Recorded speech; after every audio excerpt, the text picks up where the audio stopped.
Hi guys, so this is a different start to today's video because, well, it's the end of the day and I just realized this is episode 200. So thank you guys. Thank you very much for watching and following along for 200 days straight of videos. I really appreciate it. And this video is a little different because it kind of starts off at the beach, but then it ends with kind of a heartfelt story from me and what happened back a few years of my life. But I've been reading some comments on social media that's made me kind of sad. So I just thought I would share this story with you. Hopefully you guys enjoy it, and we will see you guys at episode 201. Good morning, everybody. I guess it's probably like almost good afternoon. It's a late start today, but we are getting ready to check out of the hotel, which checkout time is 11. And the original idea was we would check out, we would go home, we'd probably get some lunch on the way home and work and then go to line dancing tonight. But I think the new idea is we are going to stay here. We're going to go across to the beach and spend the day on the beach again. And then I don't know about line dancing tonight. Mama Badger says that we'll just skip it, but I know how much she loves it, so we'll just have to see on that. She's relaxing over there. Anyway, so we're all sunscreened up and we're headed to the beach for day 2. So here we go. All right, we're parked. Day 2 on the beach. Part of me feels a little bit guilty for like not going back and working. And then the other part of me is like, I'm basically going to be working for 4 months when I'm out on the road. Literally like every day I'm working. So I guess I should give myself a break. Look at Mama. She's over there breaking. Giving myself a break. Just like a Kit Kat bar. We're giving ourselves a break. Anyway, so we are here. The water looks pretty rough again today. Lots of waves. Lots of people out here on the beach. We figure we're here, we might as well take advantage of being here on the beach. So we're gonna do that. We'll see you guys here in a little while. All right, so lunch break today is a picnic in the Jeep. We bought meat and cheese and crackers for yesterday's lunch, and we had some left over. So we're gonna be sitting here with a little shade and a lot of breeze, eating our lunch in the Jeep. And then back to the beach. All right, so update. We're not gonna stay at the beach all day. There's some stuff Mama needs to do and she needs her computer to do it. And she didn't bring her computer because it was a vacation. Yeah. So we're gonna go home so she can get that done. Then I'm guessing line dancing tonight because we don't have anything for supper. So we have to go eat somewhere. That's true. Did you see Mama Badger got a big, look at her big shell. Look at that thing. It's huge. I have a question for Terry Castle. Is that too big to bring for me to have you put something together for me? I think that one's gonna go in our yard, in our backyard or our front yard or somewhere in our yard. That's Mama's department. I have no idea. If it were going on a car or a bike, that would be my department. Anyway, we're headed home. We'll see you guys there. Thursday night. Guess what night it is? Line dancing. There's the girls. I come to eat, then I'll head back to the house. Getting our line dancing party on. Hi guys, I am back from line dancing and the girls are still there. I'm home trying to get this video done, get some work done. And I thought, you know what? I'm gonna do this video was something that's been kind of like weighing on me the past few days, and so a little bit of a story and just some stuff that like I said have come up in the past couple days. So about a week or so ago, I did a video, a little short video, 30 seconds, about what would you do if somebody gave you a Harley Davidson, which I was given that 99 Fat Boy. What would you do with it? And we got a ton of answers, right? Give it to the veterans, raffle it off, raise money for kids, forgotten angels. I mean, there's a lot of great ones. And then there's a lot of people that are like, give it to me. I can't afford a bike. I will never afford a bike. And, that got me to thinking. It really kind of makes me sad that someone in their life at any time would be like, I can't afford one and I will never be able to afford one. It is like they have completely given up on a dream. Now, I don't know if it's just not that important of a dream that, they're just like, whatever. Or if they have literally just given up on the idea that they'll ever be able to afford a motorcycle or a Harley Davidson. A lot of them are specific to owning a Harley Davidson. But that really got me to thinking. And that's where this story is coming. So back in, I want to say it was 2001 when Neve was born. I decided I had a great job. I was a mechanic for a Toyota dealership, was making good money, life was good, but I saw the older guys up that were the lead and had been there for years, and they were like grumpy and pissed off, and their legs hurt and their back hurt, and I'm like, man, I don't want to be there in 40 years. So I left being a mechanic and I bought a Mack tool truck, and probably the biggest mistake of my entire life. So I spent about 4 years selling Mack tools, and what really ended it for me was I had a guy come on, and he was a fraudster. And he filled out credit applications, and Mack Tools approved him, and I sold him like $30,000 worth of tools to set up his new shop. And then come to find out it wasn't his ID. He had stolen his uncle's ID. And even though Mack had approved him, they basically made me pay that $30,000 back.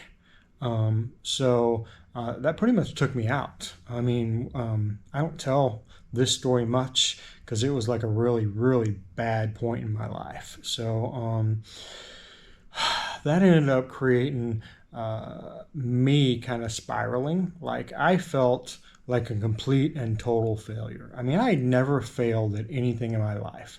I've never been fired from a job. Anytime I've ever applied, like when I moved to Florida, I applied to like 8 jobs and 7 of them offered me jobs. So, I just wasn't accustomed to failing, and I failed miserably, and it really like spun me out. I felt like a complete failure. I wasn't useful for anything. I mean, there were some dark days there. In fact, Angie and I split up for like 3 months because I just wasn't in a good headspace. Life wasn't going right. I've seen some people comment on that video that said, why is it that people that don't need it get it, and the people that truly need it don't get it? And I thought that for years. I watched people that were successful and they were just more successful, right? Like literally somebody would walk up and hand them a motorcycle when I wanted a motorcycle, right? And I remember thinking that same thing, like, what the hell? Why would they get it? They don't need it. Why would they get more money? They don't need more money. We kind of get into that. But the one thing I never did was I never gave up. I may have been down on myself, but there was one point where I was working. I went back to turning wrenches for like 6 months. I was turning wrenches all day from 7 a.m. till like 5, 6 at night. I would go home and sleep till midnight. I would get up and I would throw newspapers till like 7 in the morning just for money. So I was working 2 jobs. Angie was going back to work because she had been off with the kids. We were doing everything we could to get ahead. And then one day I answered an ad for somebody needing a salesperson to sell credit card processing. I did everything they told me to do. They didn't do what they promised me. So I was like, well, I really like this. I'm going to go figure out how to do it on my own. And that's how I started my credit card processing company. But the fact of the matter was, I never at one point was like, I can't and never will. I just kept pushing. No matter how down on myself and my luck I was, I kept pushing and I kept pushing and I kept pushing. And now, I live in Florida where I always wanted to live. I have multiple motorcycles. I have a Jeep. I have a truck. Now, the difference now and then is back then I thought I needed the best of everything. I needed a new truck. I needed a brand new bike. I needed a new car. You know, we needed everything because I was busy trying to make you be impressed by me. And that was probably one of the biggest lessons that I needed to learn was I don't care, right? As long as I'm happy and my family are happy and our little circle is good, whether you like me, don't like me, think I'm good, bad, or indifferent is really irrelevant because you have no direct effect over my life. But it took me a long time to learn that. And I think a lot of people, when they come to buy a Harley Davidson, I'm getting back to the point here, they want to buy a brand new Road Glide, right? Because that's what all their buddies ride. And, you know, they want to impress them. Instead of buying the $5,000 Fat Boy and riding it and just enjoying life and having a great bike, and then, you know what, maybe trade up later, they cannot afford a Harley because it's not a $30,000 brand new bagger that all their buddies ride. So sometimes we have to kind of swallow that pride a little bit and just do something to make ourselves happy. And if that's, like I said, if you really want a motorcycle, find a way.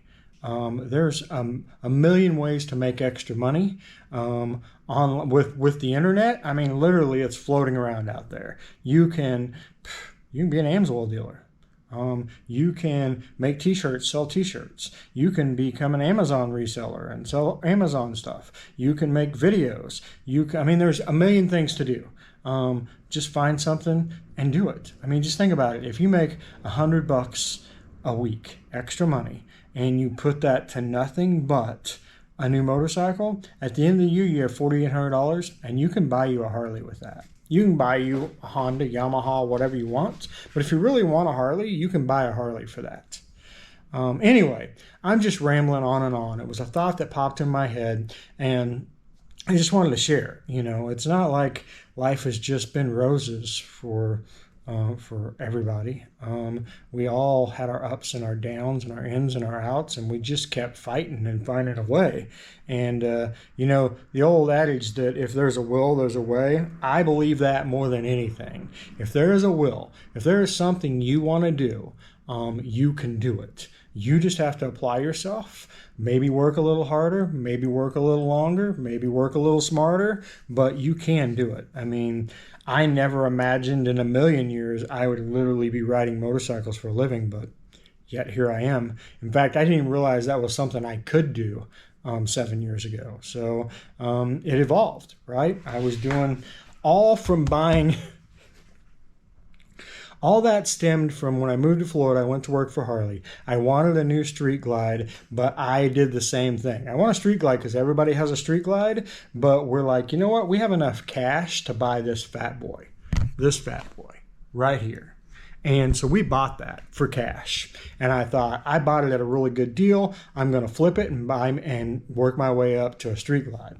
You know what happened? I fell in love with this bike. I never bought that Street Glide. Then we bought that bike. Then we bought that bike. Then we bought the V-Rod. All of those. You can take all the bikes I own, add them all up, and they don't add up to a new Street Glide. So, I mean, I have 4 Harleys for less than a new Street Glide. But that's not what I wanted when I started. I wanted a Street Glide because everybody was coming in buying Street Glides. All my buddies had Street Glides or Road Glides, and I wanted to fit in. So I'm living proof of what you can do if you're willing to say, you know what, that might not be the right fit right now. I'm going to do something that works for me and my family, but I'm still going to be on 2 wheels, and I'm still going to have a great time. And, you know, just take a step back and go, all right, what do I have to have? What do I need? Not what I want, but what can I get by with? Would I be happy just having a motorcycle to ride? Then just go get you a motorcycle to ride and work your way up from there. Anyway, guys, I know this seems like a long video. I've been kind of rambling here. Sorry about that. Anyway, we will see you guys tomorrow.